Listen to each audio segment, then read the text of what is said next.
Olá e bem-vindas a mais um episódio do podcast Empreenderei com Elas. O meu nome é Carla Maia e hoje o tema é literacia financeira, a nossa relação com o dinheiro. Como não poderia deixar de ser, estou aqui com a Bárbara Barroso. Olá, Bárbara. Olá. A Bárbara é jornalista de economia, especialista em educação financeira e autora do blog As Dicas da Bá. Bárbara, se calhar contávamos um pouco o teu percurso, não é? E depois então vamos começar a falar sobre a nossa relação com o dinheiro. Sim, então eu comecei como jornalista da área financeira, tenho um percurso por cerca de 8 ou 9 órgãos de comunicação social, comecei no Diário Económico, passei pelo Dinheiro Vivo, pelo Diário Notícias, pelo Jornal Notícias. Fui comentadora de bolsa da TSF, jornal económico, colaboradora da Exame. Bem, estávamos aqui muito tempo, passei por vários órgãos de comunicação social e uma das coisas que eu me apercebi enquanto jornalista, quando escrevia sobre temas relacionados com finanças e com dinheiro, é que muitas vezes nós falávamos numa linguagem quase só de CFO, do diretor financeiro. Falávamos para dentro e não estávamos a falar para as pessoas, para o cidadão comum, que acabava por ficar aliado da informação económica porque não percebia o impacto que aquilo tinha na sua vida. Claro. Na sua vida e no seu bolso. E comecei-me então a interessar por uma área de finanças pessoais e aquilo que os ingleses chamam news to use, notícias que são úteis, que nós usamos. E comecei ainda no Diário Económico a desenvolver cadernos de finanças pessoais e todos os jornais onde eu passei, todos os órgãos, fui deixando aqui uma plantinha, quer sobre poupança, sobre investimento. Inicialmente comecei muito a explicar também produto bancário, crédito à habitação, as pessoas perceberem o que era uma TAEG, o que era um spread de uma Euribor, que hoje em dia já fica no ouvido, mas quando eu comecei há quase 15 anos, não se falava destes temas. Nem sequer era obrigatório, eu acho, em termos de publicidade, quando se publicitava esses produtos financeiros. Houve não era muitas obrigatório. alterações legislativas desde então, que obrigaram os bancos, as instituições financeiras, inclusivamente quando há publicidade, tem que se fazer um disclaimer, ou seja, tem é como nos medicamentos que tem que se dizer aquele palavreado a correr, é a mesma coisa com as TAEGs, ou seja, com as taxas que estão associadas aos empréstimos. Portanto, há aqui sempre informação que tem que passar. E foi-me interessante cada vez mais por esta área, fui aplicando na minha vida também e aos poucos, como não havia muita gente a falar sobre estes temas, fui sendo cada vez mais requisitada e comecei a estudar. Eu estudei muito. A questão é isto, começa a nível financeiro, a nível de jornalismo financeiro, e eu comecei-me a especializar. Fui à procura, cá não havia nada, então tirei uma formação nos Estados Unidos em Certified Financial Planner, portanto um planeador financeiro certificado, que o título não é reconhecido cá, mas fui estudando muito sobre mercados financeiros, sobre investimentos, sobre poupança, sobre comportamento do consumidor, e comecei a dar palestras. E fiz isto sempre tudo em paralelo com o jornalismo. E mais umas coisas pelo meio, que eu sempre fiz muitas coisas. Até que a determinada altura, e isto acelerando, criei uma marca que é o Money Lab, antes mesmo do blog As Dicas da Bá. Antes do blog As Dicas da Bá, eu já escrevi 3 livros sobre este tema. Quando eu escrevi o primeiro, queria um blog que estava mais fechado nestes temas.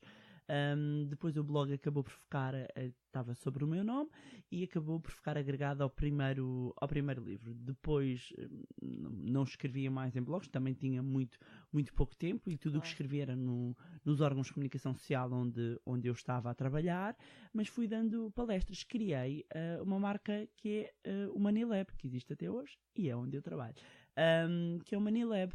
E fui fazendo em paralelo, até que a determinada altura nós temos de tomar aqui opções, ou seja, As Dicas da Base surgem há 5 anos, mas já é diferente, já é um blog muito de smart choices, ou seja, tem uma parte financeira, escolhas acertadas, mas é mais abrangente, já tem uma componente muito também de lifestyle que no outro não tinha. Então, quando eu crio o Money Lab, já vou explicar o que é, começa a crescer e a determinada altura é quando todas nós vemos naquela encruzilhada em que temos de tomar uma decisão, e eu decido então dedicar-me a tempo inteiro a este laboratório do dinheiro, que é o que quer dizer Money Lab.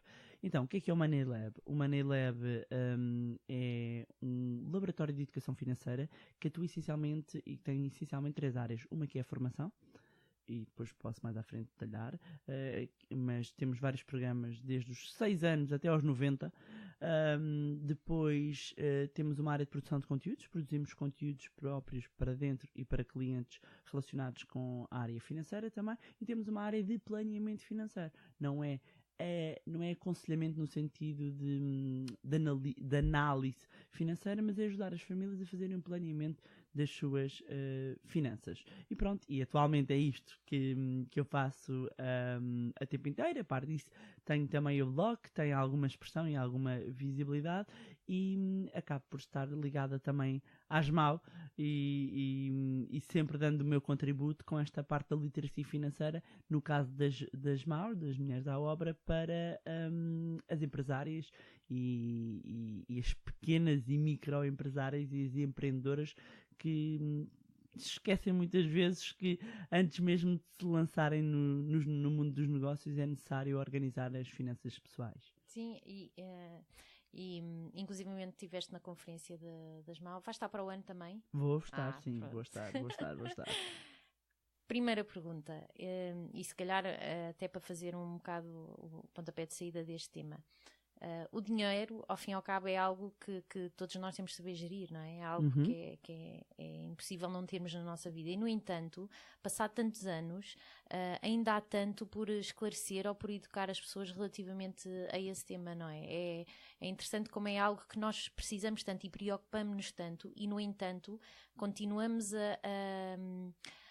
a não saber, se calhar, geri-lo. O que é que se passa e o que é que se passa com esta relação que nós temos com o dinheiro, não é? Eu não vou dizer que é amor-ódio, mas é quase um amor incompreendido, não é? Sim. Mas é uma boa questão, porque muitas vezes nós, é como no médico, andamos a tratar com medicamentos sem perceber a causa, não é?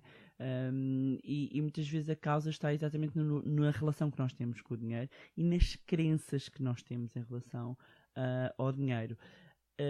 Tradicionalmente, para começar, e fazendo aqui um ponto prévio, o dinheiro é necessário e todos nós vamos lidar com ele. Claro. E eu sou uma defensora que a literacia financeira devia ser ensinada nas escolas. Sim, eu também tinha a perguntar isso. E só a título de exemplo, nós todos vamos ser obrigados a fazer o IRS e nunca ninguém nos explicou como fazemos aquilo. Quando eu, para conduzir um carro, tenho que tirar uma carta. Portanto, não me faz sentido, claro. Nós não aprendemos algo que inclusivamente vamos ser obrigados a fazer. Claro. Mas a relação com o dinheiro é aqui, e há um ponto que é pessoal e há outro ponto que também é cultural. Nós temos aqui uma mudança de gerações e da forma como se vê o dinheiro. No entanto, todos nós, tudo o que fazemos em idade adulta, resulta de um conjunto de experiências, vivências que nós tivemos onde? Na infância, onde nós temos os nossos primeiros influenciadores. E é ali que nos são passados as primeiras sementinhas, eu costumo usar a expressão, são sementes que ficam na nossa cabeça de, olha, o dinheiro não nasce nas árvores, olha, aquilo é um mal necessário. Ou seja, são-nos depositadas algumas crenças, muitas vezes limitadoras ou negativas. Uma pessoa em Portugal, e muita gente se calhar vai se identificar, não pode ser ambiciosa. Porquê? Porque a ambição é confundida com ganância. Sim, é verdade. Uma pessoa queira, vai dizer ao chefe, eu quero progredir na cabeça. Mas aquele é como... Aliás, eu vou usar uma expressão.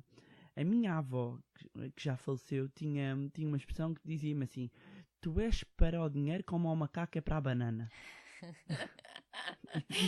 Dizia-me isso, porque eu gostava muito de dinheiro, sim. Já em miúda, e portanto calhou eu também ter outros role models, nomeadamente a minha outra avó, que não trabalhando, com 5 filhos, o meu avô não a deixava trabalhar, e é isto que nós estamos a ver em crianças. Claro. Que não a deixava trabalhar. A minha avó revela-se aos quase 50 anos, decide tirar a carta, abre uma empresa própria, ela reinventa-se aos 50 anos. Sim. Que é incrível. E eu vejo uma avó que de repente não é igual às avós dos meus amigos. Sendo que a minha avó esta é a minha avó Laura, que ainda é viva, graças a Deus, tem a 4ª classe. Pois. E criou 3 empresas. depois dos 50 anos. Depois dos 50 anos. Isto claramente influencia-me. A mim. Mas todos nós, quando paramos e percebemos porque é que o dinheiro nos falta sempre, porque é que fazemos compras por impulso, temos que ir lá atrás e perceber porque é que nós temos determinados comportamentos. Quem eram as primeiras pessoas que estavam à nossa volta?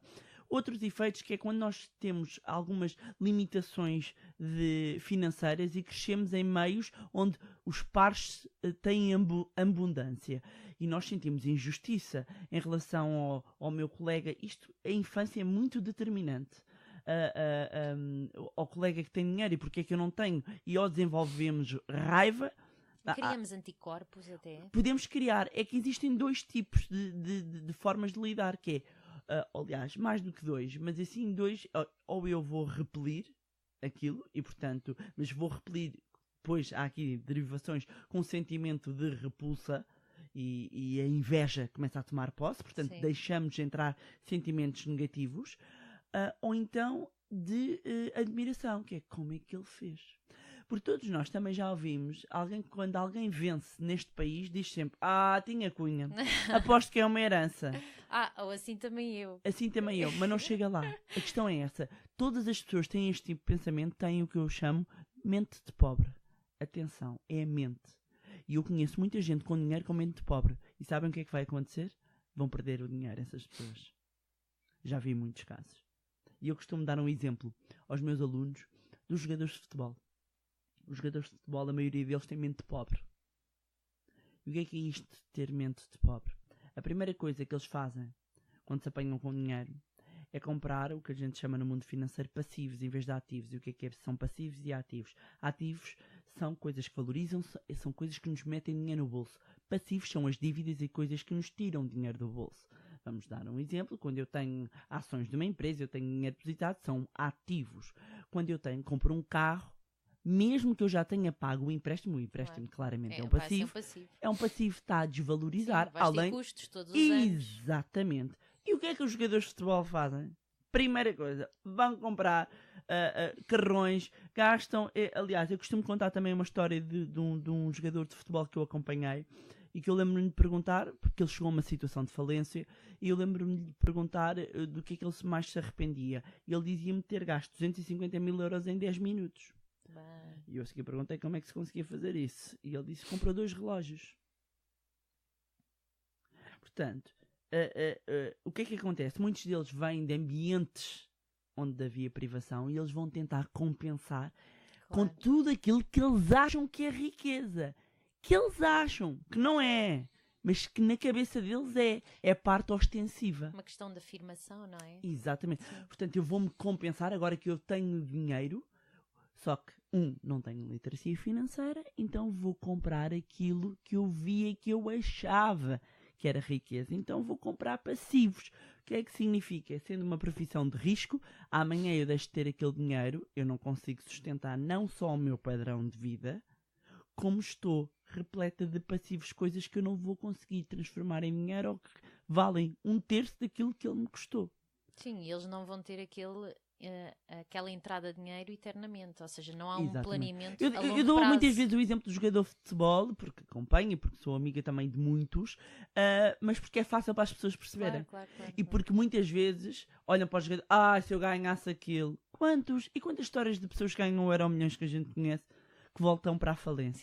Sim, e isto tem a ver com a mente milionária, com uma mente de abundância ou com uma mente de pobreza. Do mesmo modo em que há aquelas pessoas, e existem inúmeros exemplos de empresários que por mais vezes que mandem as empresas abaixo, conseguem sempre voltar.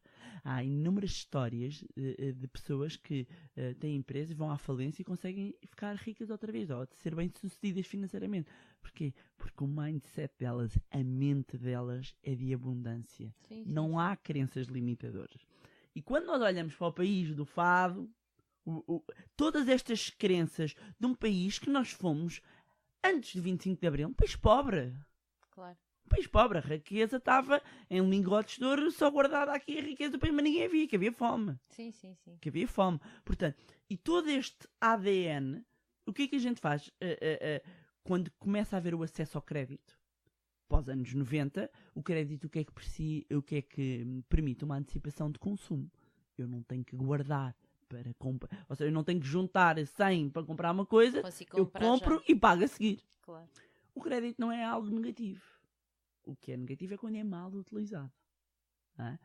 E aqui voltamos sempre ao mesmo, que é quando eu tenho literacia e mais, eu até lhe chamo inteligência financeira, a liberdade que eu posso vir a ter na minha vida e o poder que eu consigo ter é imenso. É brutal. É brutal. E o que eu tento fazer nas minhas formações é desbloquear as pessoas. Para elas irem à procura. Todas as minhas formações, há 15 anos, começam com a mesma frase. Sejam formações para miúdos de 6 anos, para executivos, para a universidade de séniores. Começam todas. Quando vires alguém com fome, não lhe dês um peixe. Dá-lhe uma cana e ensina-o a pescar. E é o que eu tenho tentado fazer nos últimos 15 anos. Que é dar a formação e as ferramentas às pessoas para elas assumirem a gestão do seu dinheiro. Porque é muito comum virem perguntar, mas onde é que eu ponho o meu dinheiro? Onde é que eu invisto? Mas aqui... Não. Aqui temos... A pessoa tem que haver uma autorresponsabilização. Tem que assumir as rédeas do seu dinheiro. Então é você que ganha o dinheiro, não sou eu. Acho que as pessoas procuram às vezes soluções fáceis. Claro, sem sombra de dúvidas. Basta ver o Euromilhões, não é? Isto é uma provocação, mas é propositada. Sim. Pessoas que não poupam e que não têm dinheiro, mas todas as semanas estão lá. Porquê? E eu às vezes, a brincar com muitas pessoas, eu digo, você vê uma formação do Money Lab, a probabilidade de você ver o seu dinheiro crescer é exponencialmente maior a alguma vez sair alguma coisa no Euromilhões de jeito. Sim. E mesmo sem sair de jeito. Não é? Mas as pessoas querem algo rápido, fácil e que não dê trabalho. Não conheço. Lamento, não conheço. Não conheço. Toda a gente bem sucedida, e eu inclusivamente mantenho mentores, sou mentor de várias empresas, empresários e de várias pessoas, mas também mantenho os mentores, mantenho-me inspirada e conheço várias histórias e também tenho essa humildade de estar sempre a aprender. Eu acho que Deus me dê saúde, que até morrer eu hei de ir para o banco da escola. Sempre, sempre aprender. E vou vendo casos que todos falham muito. Muito. Enquanto as pessoas... aliás, eu tenho um amigo que usa um hashtag que é sorte do caraças e que eu acho muito, muito engraçado. E o meu hashtag é work hard, play harder. Portanto, a pessoa trabalha muito, mas divirta-se mais ainda. Porque é assim que eu vejo. E o dinheiro, para mim, não tem uma conotação negativa. Não tem. O dinheiro tem a conotação que nós lhe damos. E as pessoas, o que eu com isto eu quero dizer é que as pessoas reflitam. Vão lá atrás. O que é que vos diziam em relação ao dinheiro? Os modelos que tiveram, Os modelos que tiveram. E cortem isso. Atenção, a gente não precisa levar aquilo tatuado para o resto da vida. Nós, na vida, conseguimos ressignificar as coisas. E nós temos... Eu posso pegar em exemplos corriqueiros que não têm nada a ver com o dinheiro. E há imensas histórias, mas pego uma destas que me impactou uma vez, quando eu fiz uma formação de coaching. 2 irmãos, gêmeos, separados, porque os pais tinham problemas. Um morreu com álcool, a outra acabou presa. Portanto, eles são separados. É para ver, a mesma experiência, a mesma vivência até aos 20 anos. Foram encontrá-los 20 anos depois, eles separaram-se. Um chegou à direção de uma empresa, o outro estava preso. Porquê? Porque aos episódios traumáticos, eles atribuíram significados diferentes. Enquanto um repeliu, eu nunca mais quero ser ali, eu vou fazer tudo para sair deste bairro e vencer. O outro não, revoltou-se. Aceitou aquilo e revoltou-se. Portanto, estou a pegar aqui nestes exemplos só para ser mais fácil para as pessoas perceberem. Em relação ao dinheiro pode ser a mesma coisa. Que é, eu não vou invejar o meu vizinho. Como é que a questão é, se ele é bem sucedido, o que é que ele fez para chegar lá? E não é a questão da herança. Eu vou-vos dizer, a maior parte das pessoas que eu conheço bem sucedidas não é por herança. Sim. Mais de 80% ou 90% das pessoas bem-sucedidas, os self-made men, não é? São empresários em nome individual e começaram do zero. Já viram? E não só, e tu tens muitos casos de famílias que há muitos anos e há gerações atrás tinham muito dinheiro e que hoje vais ver e que não têm dinheiro. Não tem nada. Ou seja, vê-se perfeitamente que o facto de receberem uma herança não vai significar que vão conseguir utilizar aquele dinheiro e aumentar ou potenciá-lo até para as gerações futuras. É muito importante isso a dizer, e é engraçado porque já se verifica nos grandes investidores, estou a falar de Bill Gates, estou a falar mesmo dos top a nível mundial, ninguém vai deixar herança aos filhos. Pois. É muito interessante perceber que as pessoas da wealthy guys, a malta mesmo do dinheiro a sério, daqueles que, olha, dá para dar e vender, alguns dava para sustentar quase metade do continente africano, pelo menos, que não vão deixar herança. Vão deixar o quê? Conhecimento, saber. E esse é o melhor ativo, a melhor riqueza que nós podemos ter e deixar. E quando eu tomo uma opção, e eu falava ainda esta semana com uma pessoa que me estava a dizer que as coisas estavam a correr muito bem, e eu disse, eu não tenho um fim de semana há não sei quanto tempo. Porque eu passei os meus últimos 3 fins de semana, ou 4 fins de semana, ou a dar formação, ou eu em formação. Se me apetecia, às vezes com chuva não me apetece nada. Não apetece. Mas dá trabalho. Dá trabalho. Às vezes não é uma coisa complicada, não é complexo.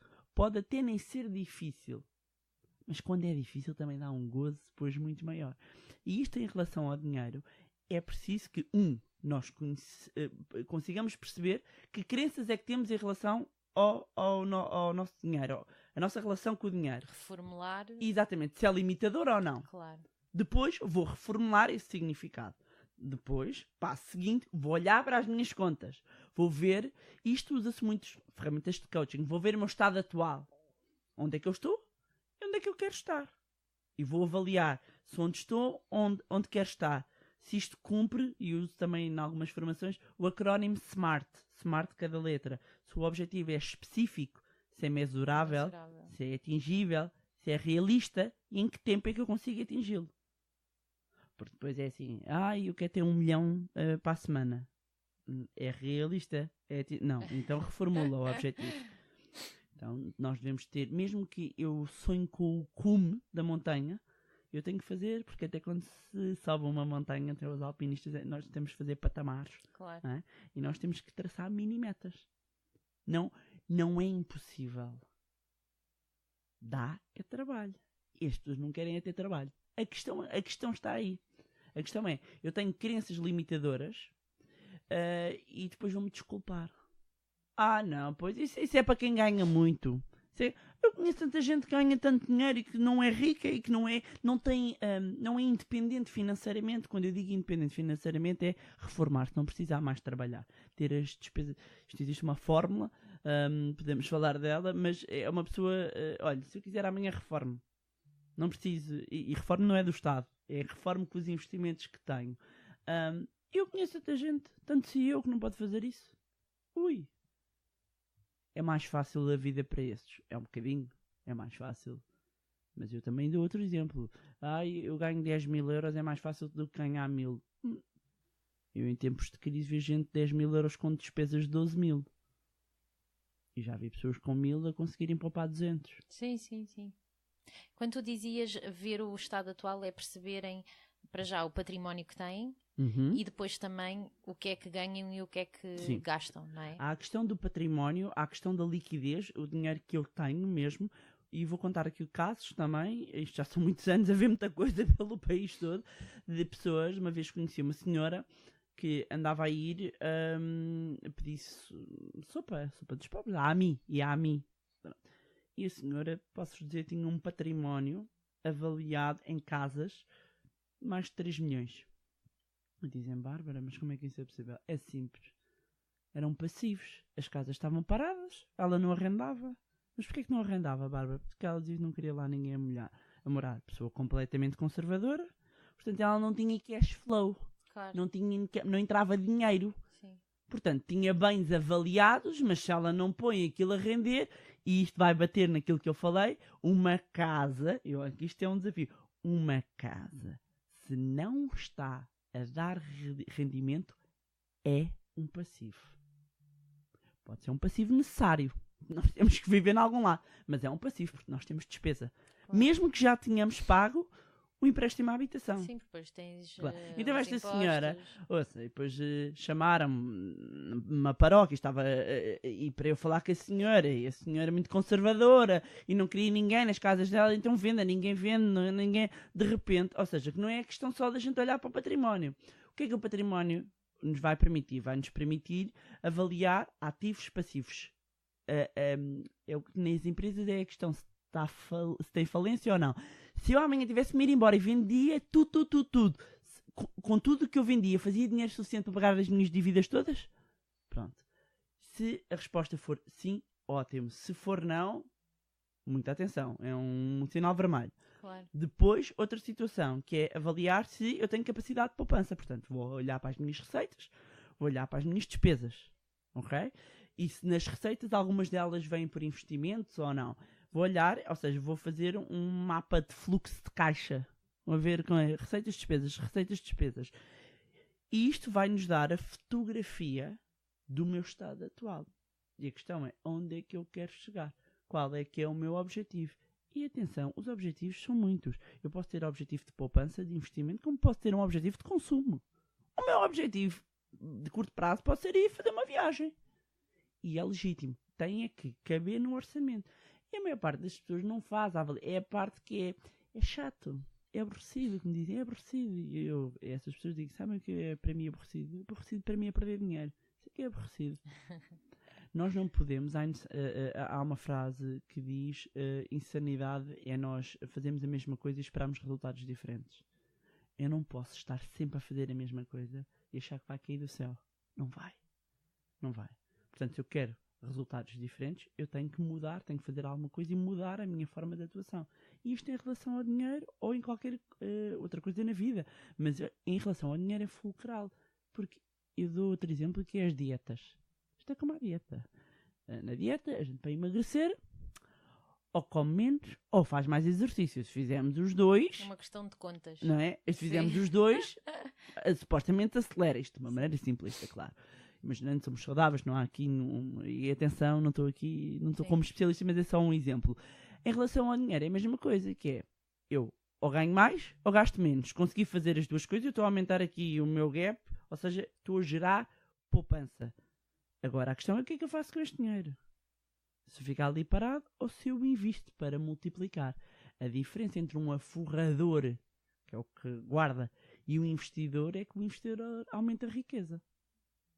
E é isto que, no fundo, nós para chegarmos a um ponto de investidor, eu tenho que ter as bases. Pois, era o que eu ia dizer a seguir, que é, para tu seres investidor e conseguires avaliar se é um bom investimento ou não, antes tens que saber o teu estado, ou seja, tens de saber gerir o teu dinheiro, mesmo sem ser investidor, não é? Enquanto pessoa, e isso até me leva a uma outra questão, que é, e nós estamos aqui a falar neste podcast, é sobretudo para mulheres empreendedoras, que é, quantas de nós não temos uma empresa e não sabemos ou não fazemos sequer essa análise enquanto pessoa particular, ou seja, enquanto pessoa que tem rendimentos, que tem património, não sei gerir o meu dinheiro e além disso ainda por cima tenho um negócio. Sim.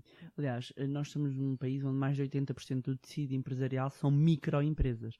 São microempresas e que a maioria são familiares. Portanto, isto começa o marido, a mulher, o irmão, o amigo mais próximo, pronto, começa Claro. assim. E o maior erro, mas é que é transversal. Ainda esta semana falava com uma pessoa que tem é CEO numa consultora de gestão. O maior erro que existe é misturar as finanças pessoais com as empresariais. E quando se está a começar um negócio, isto é fácil. Tem que se romper logo. Logo. Portanto, a questão, o IVA, que ainda é empresário em nome de...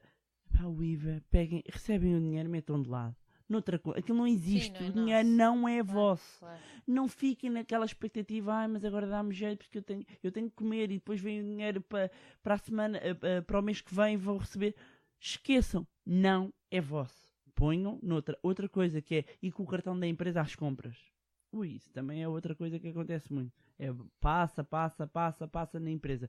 Não há um controle das finanças pessoais, não há um controle das finanças empresariais e há muitos até bons negócios, boas ideias que vão por água abaixo por haver esta má gestão. Outra coisa que eu aconselho sempre às empresárias, que é, definam um salário. Bárbara, ainda não dá para tirar um salário. Ok, tirem por despesas, mas definam um valor e não saiam dali. Deixem o dinheiro na empresa, porque vêm os impostos. Nunca ninguém está a contar que os pagamentos especial por conta, eles estão aí.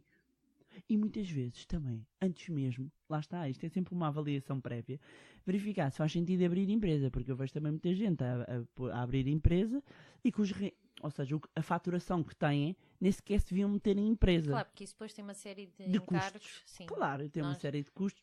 A dizer, Bárbara, como é que eu sei? Nestas coisas, as pessoas têm que perceber que é, mais vale pagar a um bom contabilista, que lhes vai ajudar, se a pessoa não sabe, ajudar, mas não deleguem, claro. Sentem-se e tentem perceber. É o que eu digo. Mas eu não sou contabilista, claro, ninguém está a dizer para ser, mas sentem, é o seu dinheiro. Claro. Pergunte até perceber. Por A mais B, porque é que é a melhor opção eu manter-me no regime simplificado, na contabilidade organizada, ou abrir uma empresa, uma limitada, uma SA?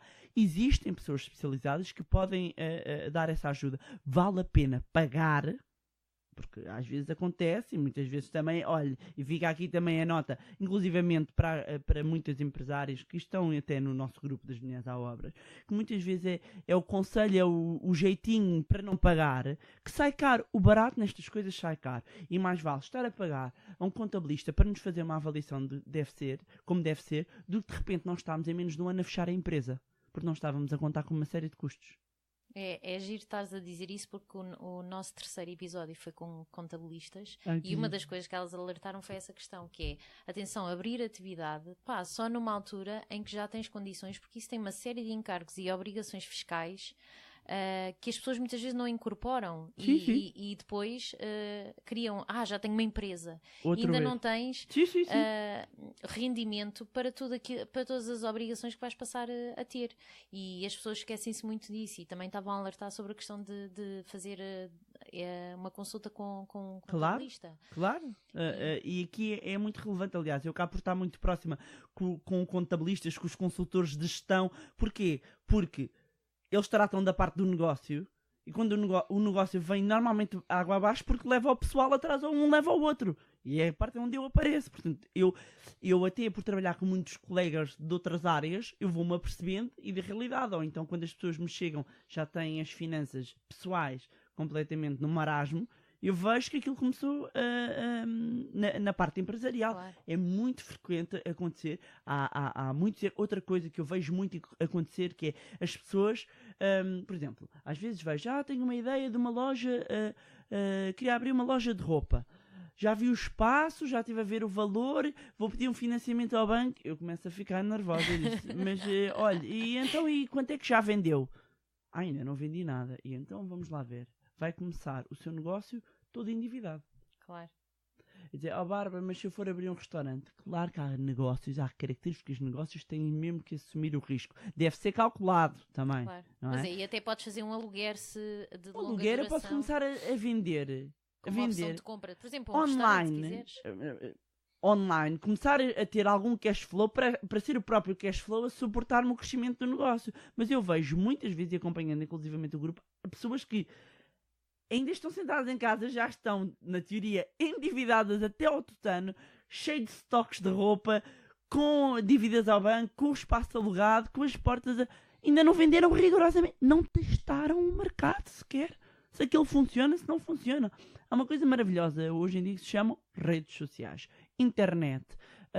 Que nos permite, todos nós hoje fazemos compras para o mundo inteiro. Portanto, testem, que era uma coisa que não havia o ano passado, não é? Sim. E o ano passado, há uns anos, agora conseguimos testar, fazer estes pequenos testes, receber aqui algum dinheiro e depois avançar. A mesma coisa com os volumes que já temos para eventualmente avançar para uma empresa. Quando nós temos a empresa, quando temos dali, temos que retirar dinheiro, definam um valor e vão ajustando. Se eu no início só posso tirar 500 euros, é 500 euros. Mas 500 euros... amigos, isto é muito simples. A empresa gera 1000. Vocês só podem tirar 500. Querem tirar os 1000, os impostos vão pagar como? Expliquem-me lá que eu não estou a perceber. Depois vão ter que ir ao pedir e é uma ruína. Claro. Vocês vão ter que arranjar. Portanto, mais vale deixar ficar lá na empresa. Porque o dinheiro vai-se ter que pagar. Mas 500 é pouco. Então, se 500 é pouco, das duas uma, ou não está preparado para o negócio, ou tem que reavaliar o estudo, ou tem que dividir o risco com o sócio. Ou seja, é importante que se faça esta análise, porque este pensar, que a gente chama no mundo financeiro, mitiga risco, diminui risco. Claro que às vezes a gente faz planos em que sai tudo para água abaixo. E não tem mal nenhum. Ninguém vai preso por dívidas. Nem os banqueiros. Eu estava a pensar se isso ou não. Ninguém vai. Assim mesmo. Não é? Ninguém vai preso. É horrível. É. Se eu vi muitas pessoas a passarem muitas dificuldades na crise, tenham calma. Tudo se resolve.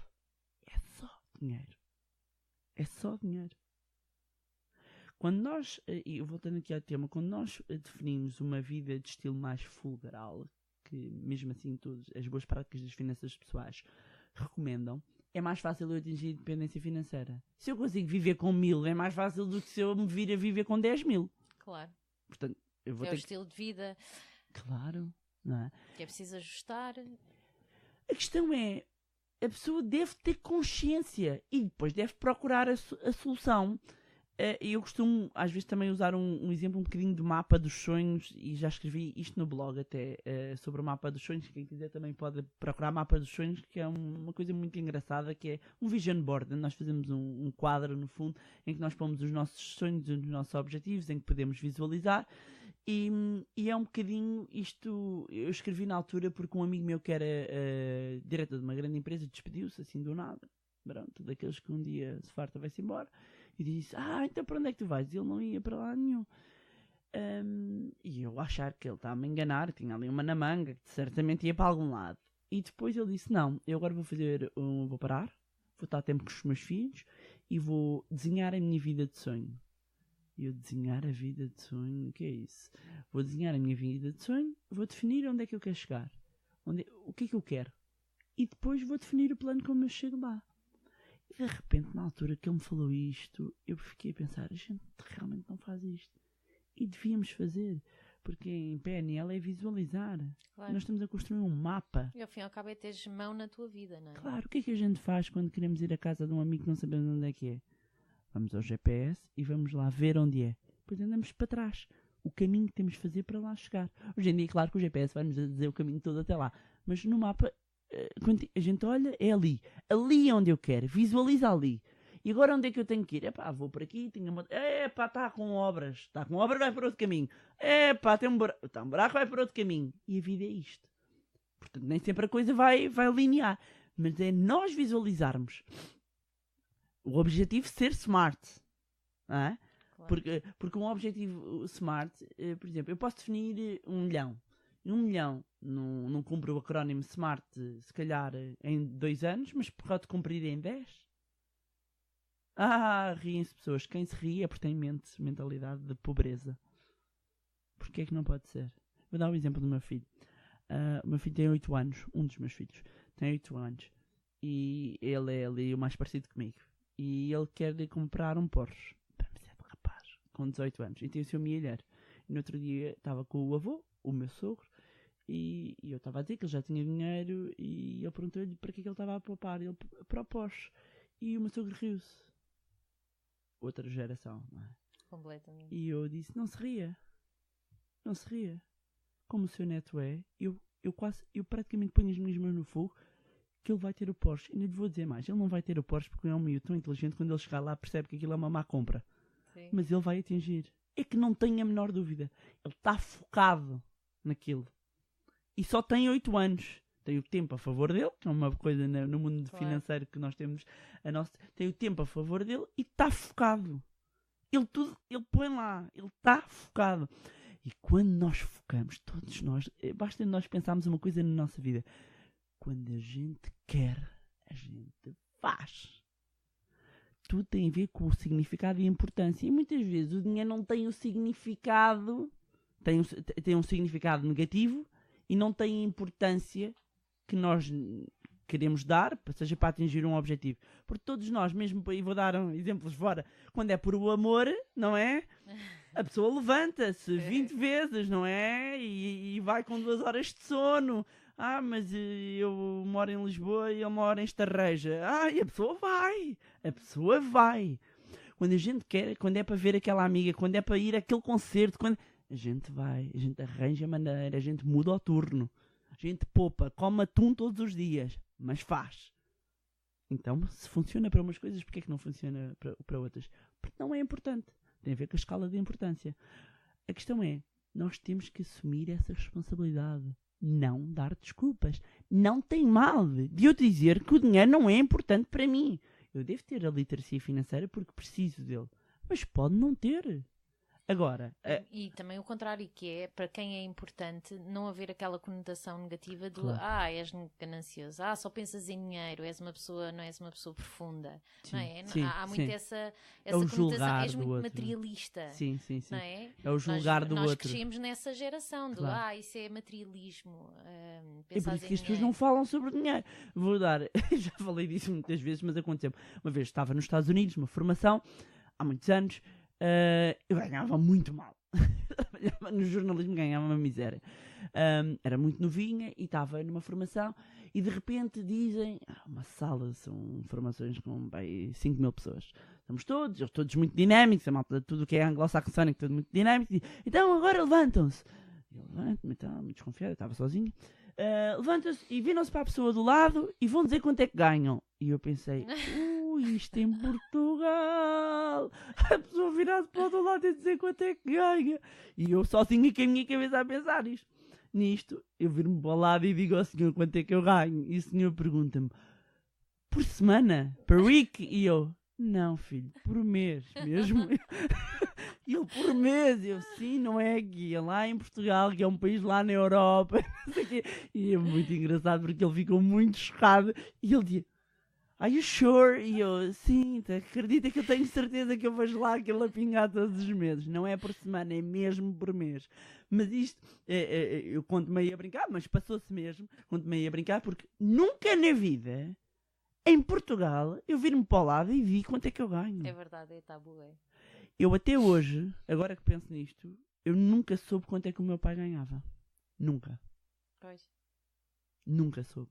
Nunca ninguém me disse. Mas sempre que eu perguntava, as coisas nunca estavam bem. Mesmo quando eu hoje olho e sabia que estavam. Sim. Mas nunca estavam bem. Isto não está fácil.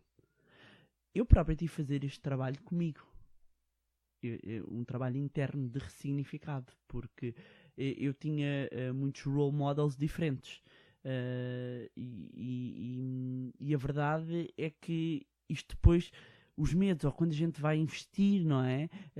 Quando eu digo investir, até no próprio negócio. Eu o primeiro emprego, quando me despedi, a minha mãe só faltou ir a joelhos a Fátima, a rezar aos santinhos. Para terem uma noção que quando eu por acaso voltei a empregar-me, a minha mãe virou-se e disse, olha mãe, agora afinal vou voltar para o jornalismo, vou para o jornal tal. E a minha mãe, graças a Deus, parecia, e eu percebi que ela estava em apneia há não sei quanto tempo. E repara, eu estava bem. Claro. Mas porquê? É o emprego, é a segurança, Sim. E tudo isto nos é passado. Tudo isto nos é passado. E nós temos que perceber então a relação que nós temos com o dinheiro. O que nós fazemos é porquê. Porquê? Porquê é que eu vou ao Black Friday e se calhar até nem preciso daquilo, mas vou. Porque outra coisa que é relevante as pessoas terem consciência. Todas as nossas decisões de consumo, reforço todas, são tomadas com emoção. Nós depois racionalizamos justificando-as. Mas todas são tomadas com emoção. E os especialistas em marketing, em vendas, sabem disso. Claro. Sabem Mas disso. sabem. Não é à toa que há um conjunto de truques nos supermercados. Não é à toa que mesmo no marketing digital há um conjunto de emoções que nos são levadas. E nas campanhas publicitárias. As campanhas. É? Reparem, quando a gente está a ver um hotel na coisa, estão 5 pessoas a ver, os últimos 2. A pessoa já está a mexer com a nossa emoção de urgência de eu vou perder esta oportunidade. Sim. Ou um carro, hoje em dia tu vês um anúncio de um carro e tudo o que ele fala é tudo menos gasto de gasolina, funcionalidades, nem... Há marcas que vendem status, há marcas que vendem segurança, Sim. Nenhuma vende carro. Exatamente. Nenhuma. É isso mesmo. Há outras que vendem conforto, há outras... Cada marca vende algo que nós associamos a uma emoção. E é um estereótipo de pessoa, muitas vezes. Eu com aquilo vou ser assim. Claro. E brincam com esta confusão do ter com o ser. Exatamente. Eu ter uma coisa não faz de mim eu ser essa coisa. E quando isto é a inteligência emocional que nós passamos para o mundo financeiro, transforma-se em inteligência financeira, e tenho de dizer que isto dá um power quando a gente percebe isto. Informação, do meu lado de jornalismo, eu sempre disse aos meus alunos de jornalismo económico que a informação é poder. Quanto mais informação eu tenho, maior o poder de decisão, melhores escolhas eu faço. Reparem, eu digo isto muitas vezes e pensando em mulheres. Eu quero comprar sapatos todos os meses. Sem problema algum. Nunca ninguém me vai ouvir criticar. Claro. Nunca ninguém me vai ouvir criticar. Ninguém. Agora, depois não me venham chorar no meu ombro a dizer, mas eu não tenho. Então, mas porquê que fez? Nem sei, eu ia passar, eu não estava bem. Não? Pois. Sim, porque se for algo consciente e que se enquadra na realidade financeira da pessoa, a pessoa é livre de fazer o que quiser. Aliás, mal de nós. Essa é a razão pela qual, e muitas vezes, isto é a diferença entre, e perdoem-me a imodéstia, entre ser especialista ou não. Nisto. Não é só dizer às pessoas poupa, come latas de atum e não funciona. Nós somos humanos, nós precisamos de gratificação. Por isso é que a gente não aguenta as dietas. Partiram-nos os hidratos, põe-nos só a comer bolachas de arroz. A gente viu uma mousse de chocolate para quem gosta de doces como eu. Claro. E a coisa fica difícil. Fica muito difícil. E vivemos infelizes. Infelizes, não é? Com aquela cara já com uma cor cinzenta, não é? Já não nos aguentamos. Isto tem a ver com a mesma coisa que é. Nós, se estamos em privação, e é por isso que o próprio ressignificado que nós temos de dar, e temos de fazer as submetas e temos que ter um ganho. Temos que ter um ganho. E é por isso que eu defendo que deve haver uma parcela de, pelo menos ali, 10% todos os meses que nós tiremos para fazer o que quisermos. O que quisermos. Bárbara, mas eu não consigo poupar. Então vamos aumentar os rendimentos. Tem que ter elasticidade. Não dá? Ou seja, vamos cortar do outro lado. Eu quero que 10% vocês guardem para poupar, para investir. 10% é para fazer o que quiserem. Para quê? Para ter essa gratificação. Nós trabalhamos. E para ter uma relação saudável com o dinheiro. Saudável com o dinheiro. Saudável. Aliás, houve uma vez um exercício que fiz com umas raparigas e foi muito engraçado, que chegou a uma altura, houve uma delas que baixou tipo patinhas nela e já não queria gastar aqueles 10%. Então eu já quase que a forçava a dizer, ok, nós temos de fazer este exercício durante pelo menos 3 meses, que eu quero que tu tires 10%, vai gastar o dinheiro, vai jantar fora, oferece ao teu irmão, vai a um parque, mas eu não quero, porque na minha cabeça eu quero poupar. Engraçado, de repente ativou-lhe ali, ela preferia aumentar a poupança dela para 20% do que estar a gastar aqueles. Enquanto depois havia a irmã dela que preferia tirar os 10 da poupança e gastar tudo.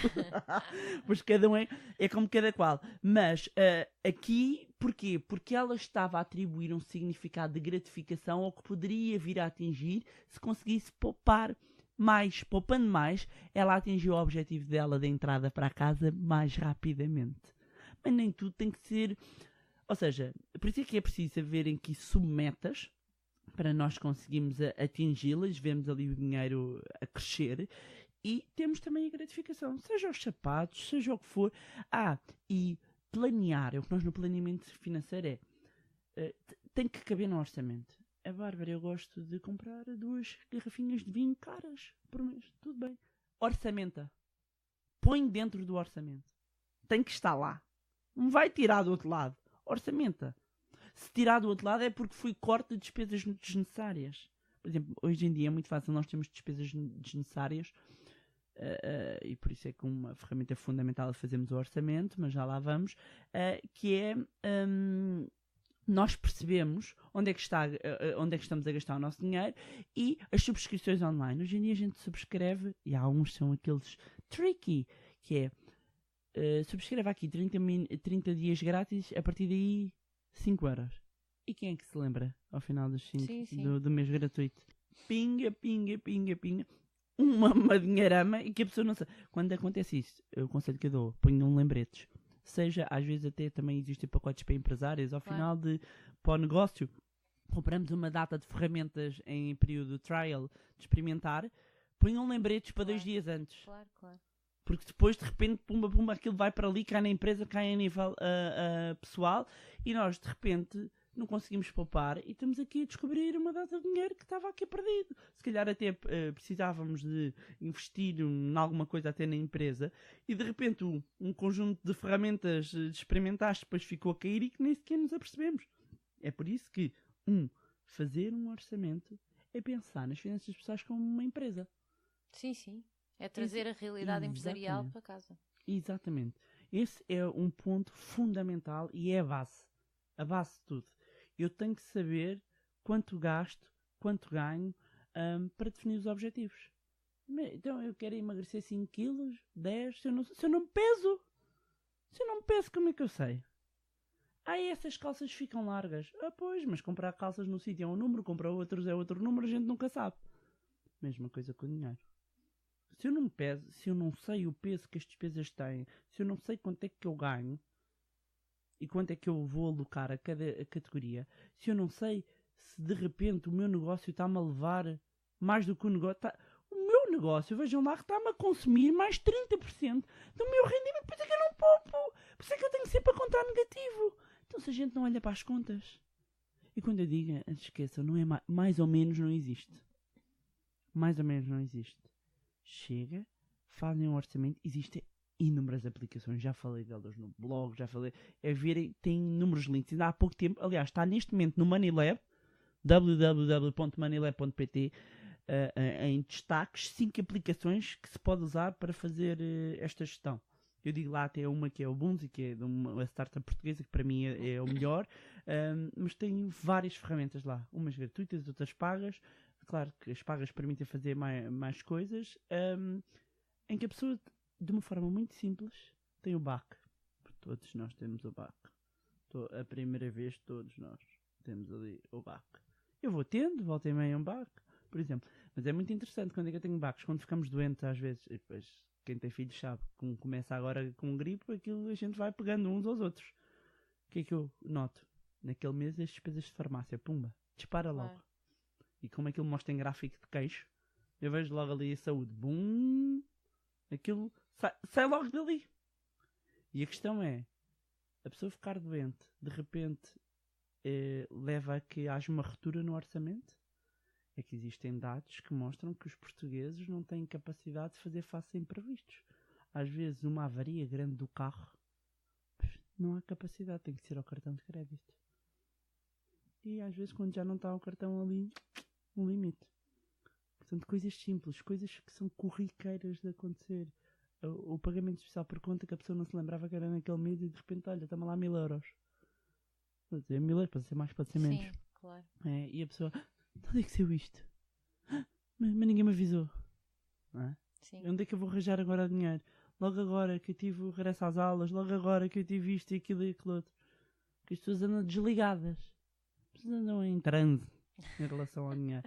E não tem, ou seja, eu digo as pessoas não têm todas que amar dinheiro. As pessoas não têm que amar. Eu gosto muito de dinheiro. Mas temos de ter mão no Sim. dinheiro. Sim, mas não temos que odiar. Claro. Temos de ter uma relação profissional, como eu digo. Uma relação profissional. Eu não o odeio, não o amo, mas tem que ser uma relação profissional. Ou seja, eu tenho que ter ali as contas limpinhas. Agora, mas eu não gosto muito. Então, vamos manter o básico. Vamos arranjar uma ferramenta. Esta que eu estou a dizer é facilmente de pôr, que até dá para emparelhar depois com a aplicação de telemóvel. E eu, pelo menos, tenho sempre a fotografia. E comprometo-me uma vez por mês a olhar para o resultado que sai do mês. Vou lá, olho para as contas e tipo, mas como é que eu gastei isto tudo aqui? Até para termos noção de onde é que gastamos o dinheiro. Evidente. Bárbara, nós ficávamos aqui horas a conversar, tu vais ter que vir cá a outro episódio. Temos de terminar, o que é que eu te pedia?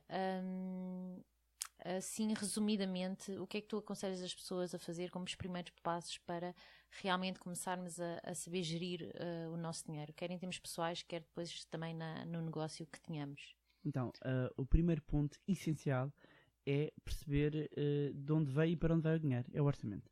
O orçamento ou um mapa de fluxo de caixa e buscar uma ferramenta. Eu digo uma ferramenta porque é mais simples. É para facilitar a vida de toda a gente. Em vez de fazer... Eu quando comecei a fazer, eu sei, nos últimos 15 anos, onde gastei todos os cêntimos. E na altura não havia as aplicações que há hoje. Não, comecei num Excel? caderno. Num caderno, Passei para o Excel.